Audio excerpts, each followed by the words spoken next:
Okay, hello everyone. Let's get started.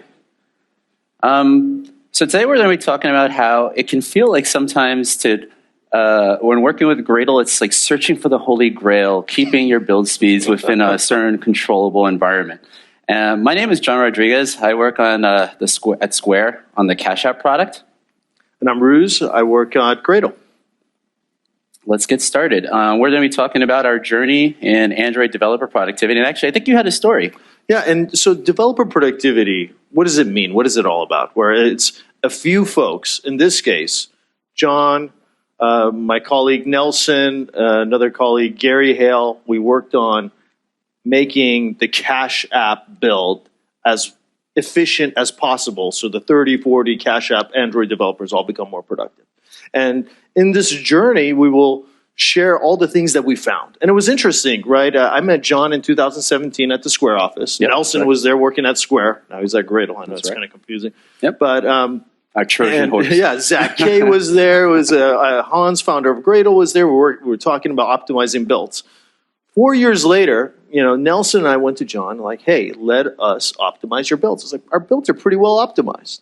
And John, he knows his stuff. I mean, the guy was doing talks on Gradle and the Gradle Android plugin at conferences, right? We're like, okay, but I think, Nelson, I think we can find some things in his build. And so we pitched him on digging deep, and that's what productivity engineering is, right? Not to be proactive and not be reactive and look for these things to make everybody more productive, even though folks are not complaining about build times.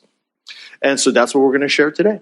Yeah, and in parallel to that, where it started as a small team on Cash App of a handful of developers, grew very quickly. We were very successful before the pandemic. We wanted to grow and double down on our features. And so even if we had decent build speeds before, that would soon turn around, as you all are probably familiar as Android devs. So first, it'll help to understand how Cash App does their builds. Internally, we have it's an open source system, but many people have moved on to things like GitHub Actions or Jenkins. Internally, we have this thing called Kojiku. Like any other CI environment, every time we submit a pull request, it's going to run through the usual KT lint, spotless, unit tests, paparazzi snapshot tests, etc., in order to verify whether the build is successful. This also includes Firebase Test Lab. It also includes some post-processing. So, for example, we add pipeline jobs to show test coverage changes or APK stats and changes in our dependency graph. That latter you may be familiar with if you saw Jake's talk at DroidCon Toronto in 2019. He talked about Diffuse, which was a project that he worked on during his time at Google to surface some of those things because of the way that Google does in their internal repo. If you're interested and haven't seen the talk, there's the link, and these slides will be posted after this talk. So we use some tools here to measure build times, and I wanted to share and talk about some of those. First tool that we used is build scans, and this is a free service that the Gradle team provides. You run your build, and it sends the build metadata to our cloud, and you can see everything that's happening in your build process. We also, actually, John, you want to talk about Assemble Debug? Yeah, for sure. So if you want to analyze this on your own without necessarily having Gradle Enterprise, which we're going to talk more about later, but just to run a simple build scan, just add the scan option to the command line, and it'll push it to Gradle Cloud. As long as you're okay with some of your data being sent to Gradle servers, you'll have the benefit of being able to see what a build scan is and dive into some of the information we'll go over in this talk. And you can always delete it if you're worried about sending sensitive data there. Yep. And also there's a QR code if you want to read up more about build scans. We also use Gradle Enterprise to kind of measure build times and look at build times, right? This is a paid service. Many folks use different things, to measure and visualize build times, but that's one of the things that we used. And we also used it to look at, build times on aggregate, right? How are things improving or are things digressing as we're doing these optimizations and things that we found? So this is a tool that we use there. And you can, of course, the QR code here, you don't have to take pictures of it now. We're going to upload all this stuff later. We also use this tool, also a Gradle Enterprise feature called Task Input File Comparison, where we can compare two build scans and see, hey, where are things changing?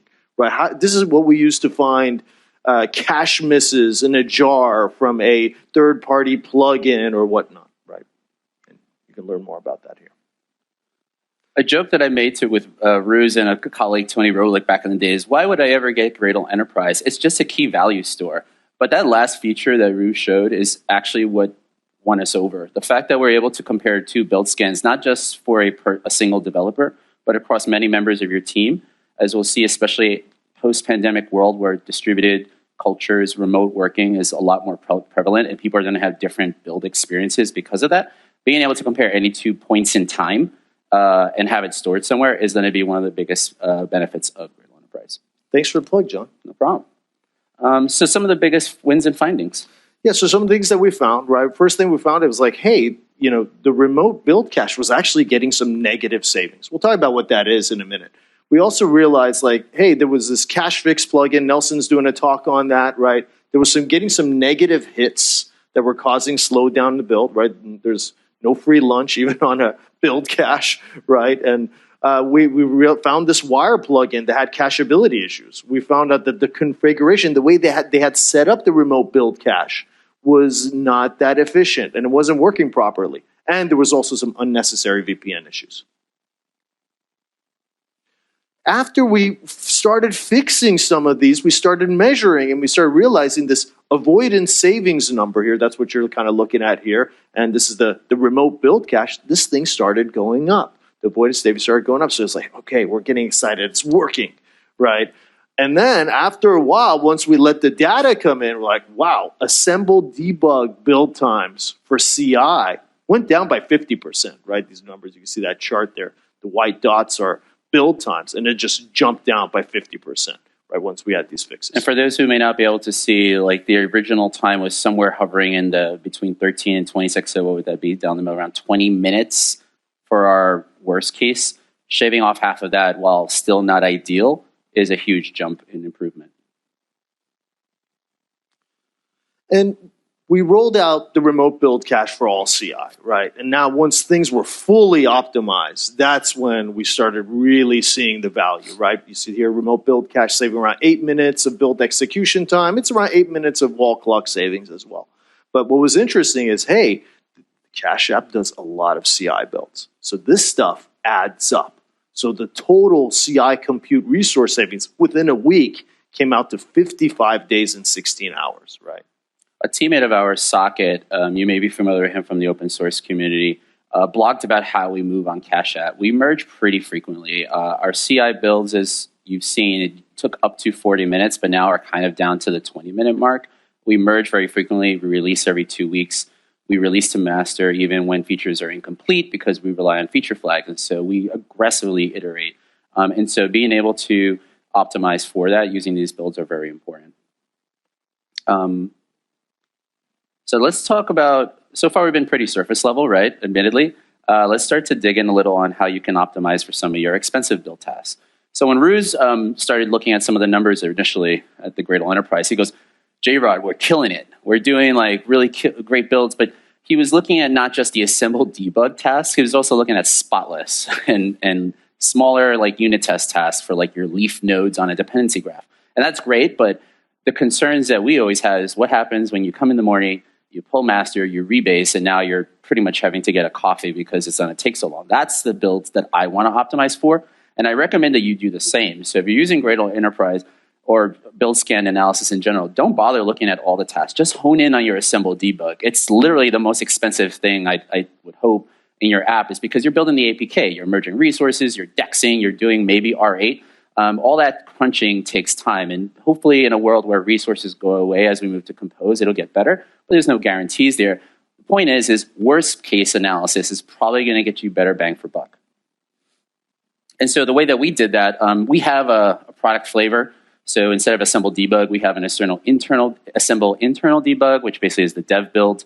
And then we also have a beta build, and then finally the prod build we release, which is why you'll see eternal there. Your product flavors will, of course, vary. Another benefit is it's kind of pointing at the joke that I made earlier. Like Gradle Enterprise does have a key value store built in where you can tag metadata. We're going to talk about some of the ones that we added on Cash App to point out certain problems, but just the point is you should be really logging everything. Like the Mac OS, the MacBooks that came out in the last 2 years, they have thermal throttling, as you probably know if you have an intense Gradle build. It was really hard to kind of justify, why are your builds slow, why are mine's not? There was also a blog post that realized wherever you plug in your power adapter on the left side or the right side could also affect your thermal throttling. Who would know that? And so we would do things like checking, like, are you plugged into an external monitor? Because we also had hypotheses that now that you're working from home and you may not be on a desktop, if you plugged into an external monitor, that would also be pulling your battery power and therefore decreasing your overall CPU crunch on a build, which is not what you would think. But during the pandemic, these are kind of things that started to surface as we were all working more from home.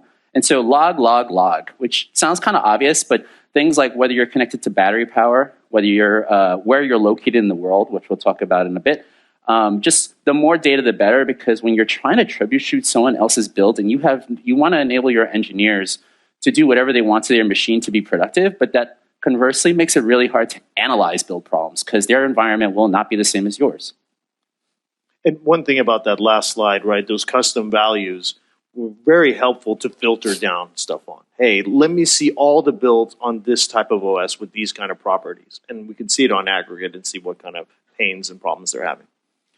A really cool feature that came out relatively recently in Gradle Enterprise is the ability to do critical path analysis. So here's an example build that we had on Cash App. And as you'll see, SQLite and Wire, two plugins that we maintain, were actually causing bottlenecks for us. And so while it's obvious from when your parallelism kind of stops and you have that bottleneck, like for example, if you can see the debug compile, db compile debug Kotlin being the long pole, but for less apparent builds, there's a critical path feature that you can tick on the upper right. And that'll show you basically in all the things you could optimize, if you optimize this, you're going to get the biggest return on investment of your time. And so that's a nice feature that I hope to see more investment on the Gradle side. And I just want to say something, right? This is not just a paid feature. You can get this with build scans today. You didn't tell me that when you sell it to us? Yeah, you didn't have to buy it. You could have got this out of the box, man. All right. So let's go a little further. I'm going to assume, how many people here would consider themselves a beginner Gradle developer? Like, I just want Gradle to work. I don't really mess with build scripts. How many people identify with that description? Okay. How many people are like, I can feel relatively comfortable modifying Gradle build scripts to do the things I need to do? Okay. And how many people would say, I'm the ninja of my team at Gradle? Okay, cool. So pretty much in the middle. I just want to basically, I'm going to be talking about like cacheability and things that maybe not everyone would know. So on a very high level, without trying to explain all of Gradle to you, you apply plugins like this, and it's going to add tasks into a graph like this. And so this is a very simple example. If you have a Java library, it's going to hook into what's called these anchor tasks, classes and assemble, and it's going to hook in the ability to compile Java source, and it's going to hook in the ability to package it up into a jar file. Nice. This is a simple JVM library. We don't deal with this type of stuff. We deal with this type of stuff because Android builds are more complicated. Again, you're merging resources. You're not only compiling Kotlin or Java source to class files, you then need to dex them. And so then you have to merge your dexes. Then you have to run R8. Maybe you haven't converted to Jetafire yet, and so you have to transform those tasks. And so this graph blows up out of control. There was a time where Gradle would actually create the entire task graph regardless of what command you were running. If you ran Gradle help, you used to assemble all the Android tasks and then run none of them. And so heap issues became a problem. Gradle has eventually fixed that with something called lazy task initialization and task avoidance, which makes that a lot better. But what does that even mean? So now we have a task. Let's call it the Java compile task. We expect it to have an output of class files. We expect it to have an input of source files. Now, if you write Gradle tasks yourself, this is kind of starting to be a campaign for plugin authors who may be trying to dig into more why their plugins aren't efficient on Gradle. Something that could also affect the task input here is what target SDK you're on. Maybe you moved from JDK 8 to JDK 11 with a recent upgrade to Android Studio. Maybe you're using paparazzi tests, which also require JDK 11. And so that if you toggle that SDK value, your outputs are no longer going to be the same because the bytecode for a JDK 11 compliant is not going to be the same as a JDK 8 compliant bytecode. There could be other task properties like max heap size, But that's not considered an input, because regardless of how much heap I give the compiler, the output class files will still be the same. And so what's important to know is when you're defining a Gradle task, there are many input properties, there are many properties, some of which are inputs, some of which are outputs, and some of which are neither. So why do I mention this? Because Gradle's internal mechanism is all about task inputs and task outputs. And it's important to identify them. When you see something that's up to date or an incremental build, it identifies that your inputs and your outputs have not changed, and therefore you are up to date. Basically, if you ran the run button twice in a row, you should hopefully see as many of these as possible. If you don't, that's a good sign you have a problem. Why would you be recomputing stuff? So going back to this example, if we supply dummy inputs, right now we're compiling a.java, we expect an a.class. If I hit run, I should see in the task list output that it was executed. If I now add b.java, and then I add b.class, I should see a new indication. The inputs have changed, therefore the outputs should change, therefore it's executing again. If I hit the play button again, I should see up to date, right? Because the inputs and outputs have not changed. But what happens if we change from A, B back to A? Technically, I did change the task inputs, right? So I should expect the task outputs to change as well. But I did this compilation earlier. And so now instead of seeing up to date or executed, you may see this new thing called cached. If you remembered to echo the caching property at the bottom in your Gradle.properties. And so now we're going to start talking about like why caching is really important and why plugins sometimes don't really respect them well. So, all right. So speeding up local builds with the remote build cache. This is a really tough one. Already we see just folks using the remote cache for CI, it doesn't crush right out of the box, right? There's all these things happening with your build, and you got to fully optimize it. So build caching in general. It was introduced in Gradle in 2017, right? It's available for Maven and Gradle, and it's not a dependency cache for certain folks that are not aware of this. So the build cache is essentially caching all the steps in your build process. It's like your incremental build cache that you have, but on a local and a global kind of level, where you essentially install this remote shared cache on a server, usually where your CI server lives. CI only seeds this remote shared cache, and developers can benefit from this as well. And how it works is developers come in, as J-Rod was talking about, it's like, hey, what I want to solve is that first build of the day, that first assembled debug build of the day, it's freaking long. How do I tackle this problem? Well, the remote build cache is basically CI is cranking to this thing. Developer comes in to do that first build of the day. Guess what? CI has already built a lot of this stuff. It's in the remote build cache. I'm going to hit the remote build cache. It's going to populate my local build cache and my incremental build cache, so every consecutive build is going to get faster as well, right? Like magic. It should work, right? Well, not really, right? So it's a really tough problem to solve, right? Caching, one of the hardest problems in computer science, right? It's that famous Bill Gates quote, I think. So, oops. if you want to tackle that one, you can. No. So we turned this thing on for local builds, and we started looking at it on aggregate. Like, saving around 20 seconds of wall clock time. Can you see that 37 seconds of savings there? But it's not the actual wall clock. Like, it's all right. I mean, 20 seconds is not all that. So we started, looking deeper into, hey, can we get some wins here? So J-Rod came up with this great idea of, hey, let's start tagging the builds so we can look at the builds in the East Coast versus the West Coast, because the remote shared cache server is sitting on the West Coast offices at Square. Yeah, so a lot of our engineers for Cash App on the Android side were founded in Canada, in Kitchener, Ontario. And since then, we've exploded. I work out of New York. Some of the engineers work out of Seattle, others in San Francisco. And now we're hiring in Melbourne, Australia. You can imagine what the cache experiences will be for each of those units. So as Rooz mentioned, I figured, let's get some data. Right now, we were using Square Register's cache node because they bought onto Gradle Enterprise 2 years ago. And so we were kind of new to the game. And so rather than, I wanted to hit the ground running and just learning how to optimize our builds. I didn't want to start setting up AWS containers and getting a new cache node going. So we temporarily shared. the register was like, sure, great, but not forever, right? Because most of our engineers are in San Francisco, totally understandable. But I needed to now justify cost. How many cache nodes should we create? And so data, right? You should, if you're going to spend some good money, you should make sure that there's data to back it up. And so this was our attempt. I mean, as you can see, it's using curl. Like VPNs will clearly work around this, but most people aren't doing this. We just wanted to get a heuristic of how many engineers, what builds are we getting, what their speeds are like, what their internet providers are like, because sometimes they're just not going to have good quality service. Hopefully everyone has FiOS, but not everyone does.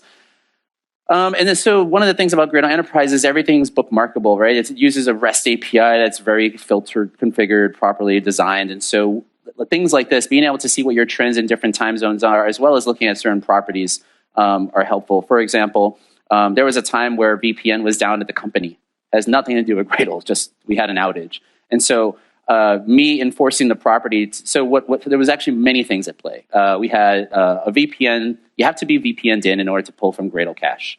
But there are other reasons in our code base where you don't need to be VPN'd. And so now there's something you have to remember. Oh, when I want to do Gradle builds, I need to be VPN. That's not something one's going to remember. And so one of the things that we did was basically check to see whether you're connected to a VPN, and if not, fail the build, because we are pretty much going to give you a bad build experience now that we have this remote cache that you're not connecting to.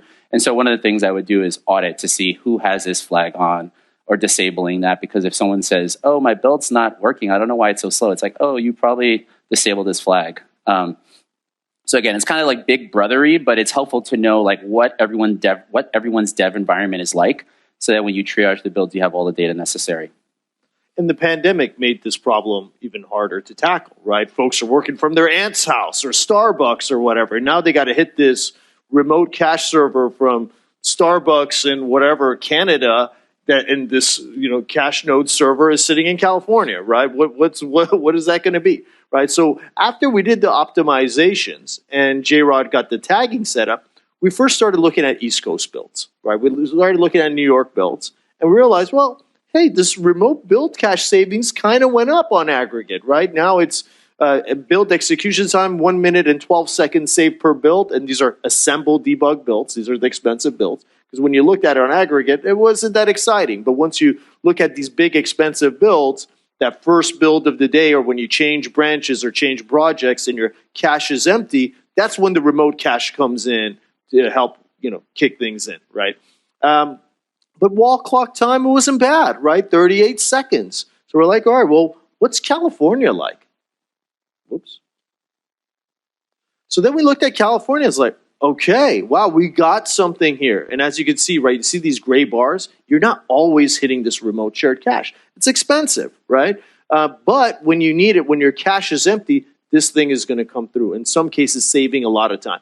And on aggregate, when you take the averages of it for California, it was pretty good. Around 3 minutes, 41 seconds of build execution time. This is per build for assemble debug in California, and wall clock time around 3 minutes and 10 seconds of engineering time saved per build.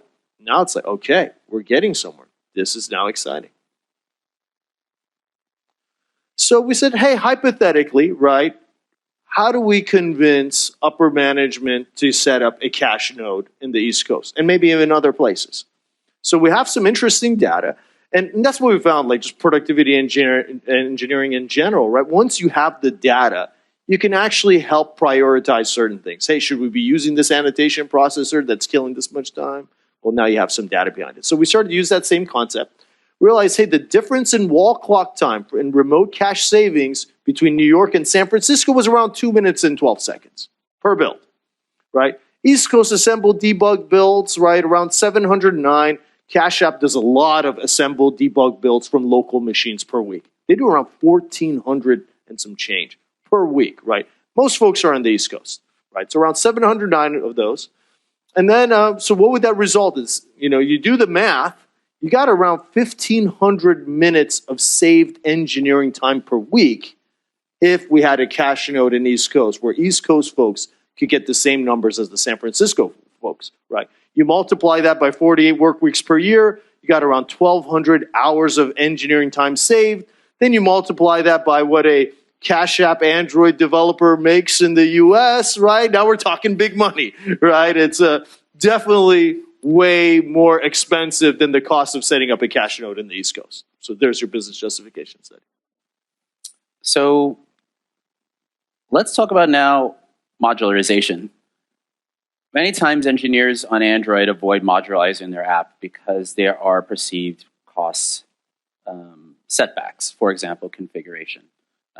Who's identified with this? You have everything in your app module and you're like, oh, the engineer in me knows this is bad. I should stop having everything in app module. Let me modularize. And then you go, what the hell?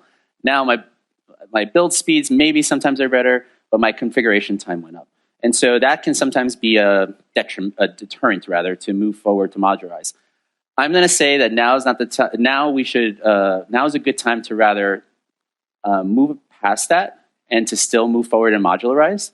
And part of the reason for that is configuration caching, which we've yet to talk about, is coming up.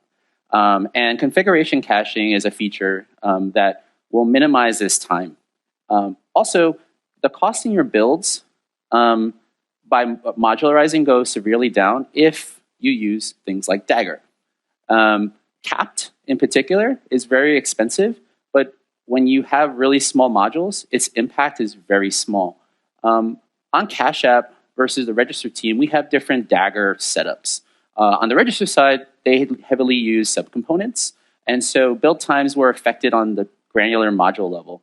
For us, we have 2 or 3 components that all live in the app module, and everything down from there in the feature modules are really modules and injection sites. And so the factories that are generated in those small features are pretty small. And so if Capped only has to compile a presenter factory and a view factory on a small module basis and you're caching it, your build times are actually going to be really small. Capped can be cacheable in those cases. And so I think that's the greatest argument to modularizing your app to benefit from that. We've also seen on Cash App when we try using Anvil, we've had worse build times, whereas Register has posted that they've seen improved build times. In fact, I think Zach Swears on Slack also blogged that Slack has seen improved build times. And so the TLDR there is your mileage may vary, but modularization is almost always the key benefit, because if you keep your module small, as you see, we have 590 modules, and some of them are YouTube modules, some of them are integration modules, some of them are feature modules, and then finally you're going to have your demo apps, your big app module. And so most of the time is going to be spent DEX merging in the app module. All your other, and if you use sample apps or demo apps, you can bypass a lot of that. So hopefully I've given some sort of convincing argument that modularization should move forward. And as I mentioned, the configuration cache is going to help with the rest of that. And it's a new feature. You got to be on Gradle 7, AGB 7 to kind of try this out. We have a few customers using it. And essentially how this thing works underneath the hood is, you know, when you have a lot of modules, right, your incremental build cache is up-to-date checks are going around every single one of these modules, kind of saying, hey, what has changed, what hasn't changed. So we're essentially caching the configuration phase. And the results have been pretty amazing. Whoops. They've been pretty great. We have a few folks on pretty large apps trying this thing today. And you kind of see, hey, the baseline without configuration cache, with configuration cache, some great results. Gradle Build Tool team is, of course, dogfooding it as well. And so the big apps that Rooz mentions tend to be like your Ubers, your Squares. Any others that you can mention? Yeah, Seller is using Register. Yep. Yeah. Cool. Ultimately, as you dig down this rabbit hole, you're going to see that a lot of the problems don't exist in your app. They exist on dependencies that you use a lot. So let's talk about how you'll track down some of those and how we did. I mentioned SQL Delight earlier. For those of you who aren't familiar, it's an alternative to Room where you can generate type-safe APIs in Kotlin for your SQL Delight, for your SQLite databases, your manager objects. And so in March, well, this says August, but I know that since March we've made a lot of improvements to the plugin, either internally or we've had community support. For example, there's a test migration task. One of the nuances of task inputs and outputs is if you write your own custom Gradle plugin and your task has no outputs, you will never be considered up to date. In other words, you will always run that task. And so the verify migration test was essentially a JUnit test assertion. It didn't have any output. It either succeeded as expected or threw an exception.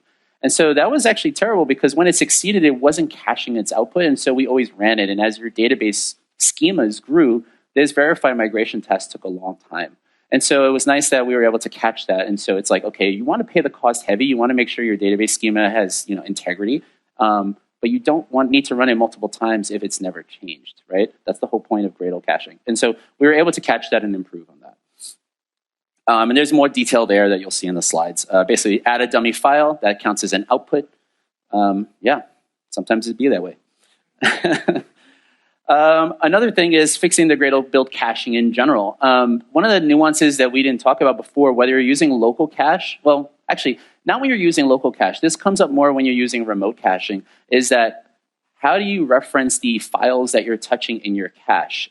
So if it's under users jrod/foo, that's fine as long as it's always under users jrod foo. But now if I move it to users Rooz foo, well, he doesn't have users jrod foo. So he's always going to get a cache miss, even though the relative path was foo and could have avoided a cache miss. And so a lot of the plugins that you'll see are starting to fix that now. In order to support remote caching and work well, and Gradle Enterprise has actually helped us suss that out, you have to think in a relative path world. So SQLite also had that issue, and Paparazzi, and we fixed that. Another thing which I'll touch on is there is a lot of still antiquated Gradle code out there that should never be written. I mentioned earlier when I was talking about that task graph, this huge task graph is built, but it really doesn't need to create everything in memory. So one way to do that is to use lazy deference. Is like configure each says, don't create the task, but when it is going to be created, set these values on it. And so that pattern helps save some time. And then with configuration caching, one of the things that configuration caching needs to work is you can never refer to project in your task action. So when you run your task, you can't have any handles to project. Unfortunately, a lot of plugin authors relied on project, either to look in the manifest and get some metadata or to just get the project name for logging. The simple workarounds are to just take those properties earlier, not in the task action. You can use like essentially providers, which are like lambdas, to basically get the closure block that will execute the data when you need it, but without having an explicit handle to project, which is essentially configuration caching relies on serialization, and it can't serialize the project object. And there's more detail on that in the Gradle docs. So SQLite was released. Similar things for Wire. I'll just breeze through this because I think we're running a little behind. Zach Swears made a really clutch contribution recently to make configuration caching friendly on Wire, and we also have a release on that as long as you're okay with trialing in alpha. Wire is a protocol buffer project for those who aren't familiar. If you're using JSON APIs, you may not ever deal with Wire, but if you use protocol buffers, Wire is an option. And then also some handy work by Nelson and Gary, members of the Gradle team. So it turns out that task inputs and task outputs and cacheability sometimes isn't great. For example, when you're using remote cache, sometimes the I/O savings that you download all these dependencies from your remote cache is actually slower than crunching it on your local CPU. It seems weird, but it can matter, especially when you're doing things like merging of resources. And so the Android Gradle plugin, depending on every time you bump versions, it may add tasks, remove tasks, and the point is you're not supposed to care. Tasks are implementation detail. You just want the plugin to do its job. So what the Gradle team has done is they figured out based on heuristics which tasks do not benefit from caching. Eventually they tell the Android team and they'll make the task uncacheable, but in the interim, if it is cacheable and it's having negative cost savings like we talked about before, you can disable that. Again, avoidance savings is simply the difference between how long it would have taken it to run locally and how long it would be from the cache. For more details, Nelson's given a great talk on this tomorrow. Go see it. So let's fast forward to best practices for build performance. If you're a plugin author, you hopefully are familiar with what Gradle Test Kit is. It helps you write integration tests against your plugins. Even if you are familiar with it, I would bet that many plugins in the wild haven't been keeping up with their tests to implement known Gradle feature sets. For example, the cacheability feature in Paparazzi hadn't been caught. And so we right now test for every single Gradle feature so that we don't regress accidentally. You add a new property, but you forgot to cache it.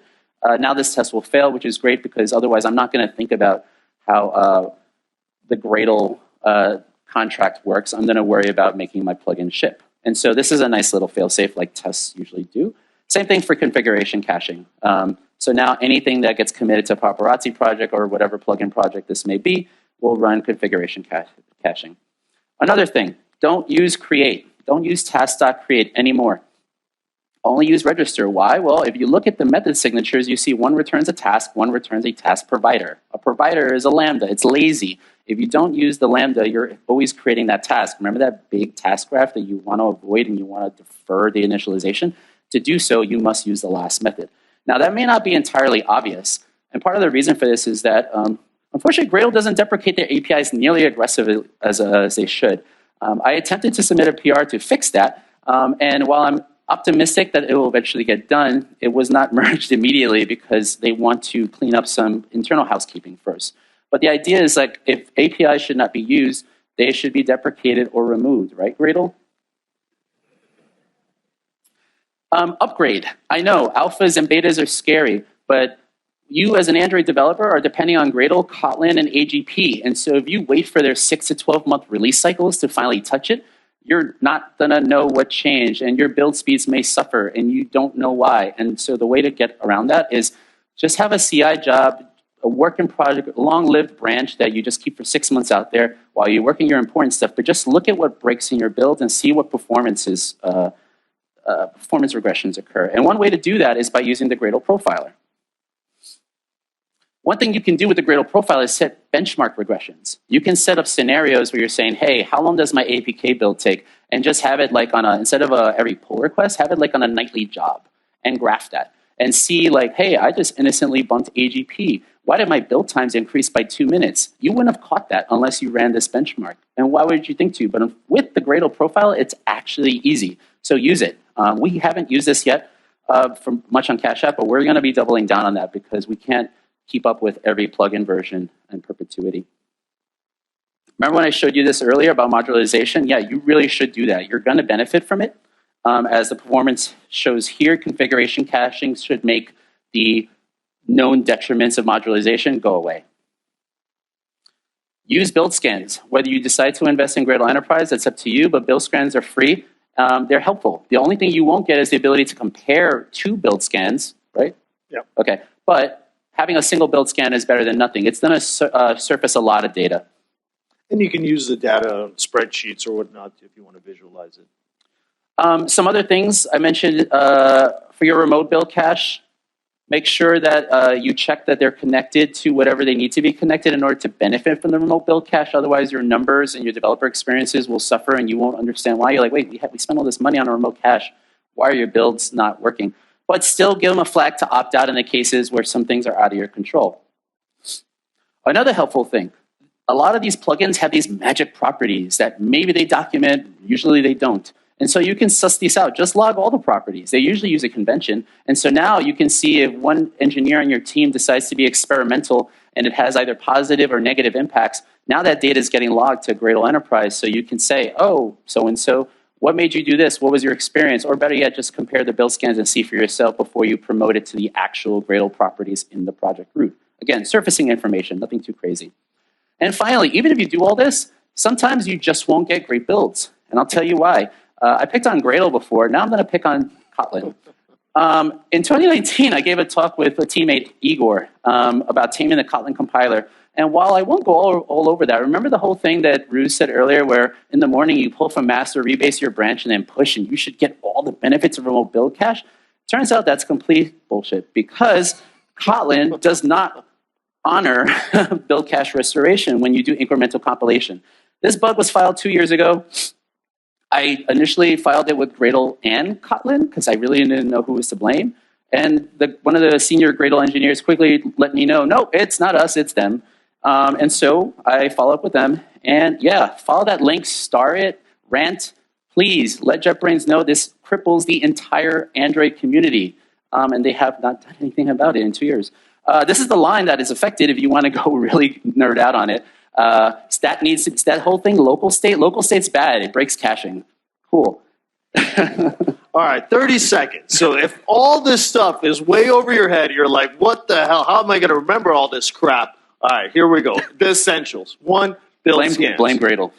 No, I'm just kidding. Build scans. They're your best friend. Use it. You're going to get a lot of data under there. There's a lot of training and content around it. Make sure you're using the daemon. Make sure you're using parallel. Make sure you got max workers. Make sure you got configuration on demand. At this one team is like, hey, I got a 4-core machine. Well, you're using only one worker, right?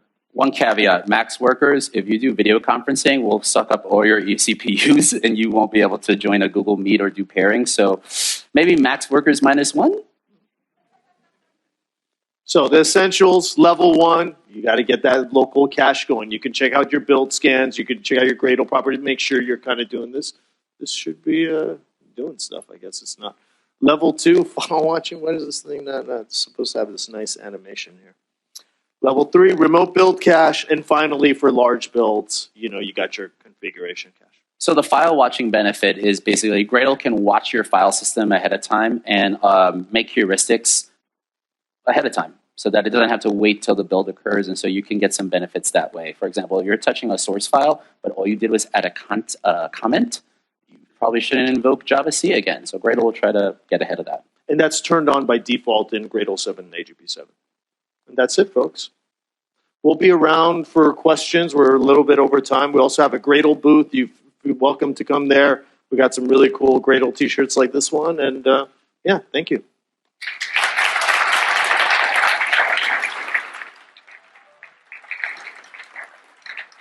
Also, a quick plug. I gave a talk about Paparazzi, a snapshot library, a week ago in Berlin. I think there are some available slots, so I may be giving that talk again here in London. I just don't have a confirmed time yet. But if you're interested in learning how you can do snapshot testing without ever needing Espresso, RoboElectric, or an emulator and just need pure JVM, please attend that talk. It's a pretty innovative library. Do we have time to take questions here, or we're way over? Way over. 2 minutes over. It's fine. 2 minutes over. Yes, We're take some questions. Just chat with us here on the side. Thank you. Cool. Thank you, guys.